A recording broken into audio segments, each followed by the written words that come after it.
Here's point number 3, and the quickest of the points. Sweeping change will come. Start by demonstrating what's possible. So I want to tell one final quick story.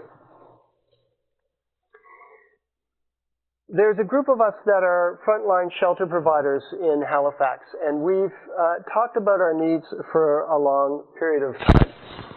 And the need is around having opportunity for the people that are in those emergency shelters to be in stable long-term housing of their own. And so when we originally took a snapshot of across 7 organizations to look at what we were seeing from a housing need perspective, what we saw as an example was in some cases people were living 3+ years in an emergency shelter. An emergency shelter that's meant to be a week, 2, maybe a month plus, 3+ years.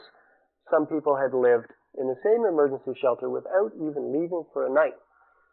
And so we started to talk about what is the quality of life case first and foremost, what is the housing first perspective, and what is the business case relating to the foolishness of doing that again and again and again and again. As a result of those discussions on all of those layers, we got into a funding partnership again with the provincial government here in Nova Scotia through the Department of Community Services, where the department invested $400,000. $400,000 for 7 housing support worker positions for 7 groups. The groups that were already frontline doing the work. And the sole focus of those housing support workers was to work with individuals from a housing first perspective to get them stably housed and then to deal with the rest of the supports that they were indicating they wanted as a result of first being housed. 9 months into that program, 249 people have been stably housed. So do the math on the level of that dollar investment and on the outcome of that. Staggering, staggering, staggering results in terms of the impact that that partnership has had. Now about the sweeping change. So do we want to do that just till the end of time? No.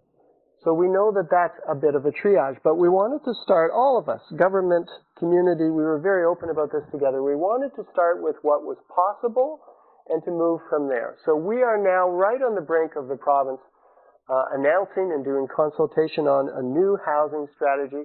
And the new housing strategy, we are very hopeful and wait in great anticipation because we think it will represent sweeping change. So these things are multi-layered. They are stories that are woven with many threads that lead us to where we want to be. For all of us, as individual workers, in our case for the youth that we have the privilege of supporting, you have to find that harmony that sets you free. You have to. You have to. You have to.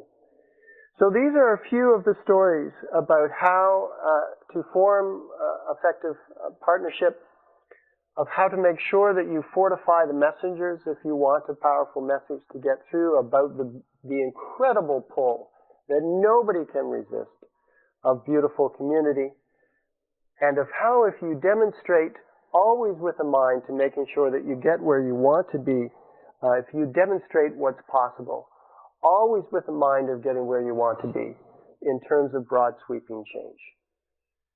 It's been an absolute pleasure to share some of our lessons learned from Phoenix, and I'm happy to say we have enough time left for some questions.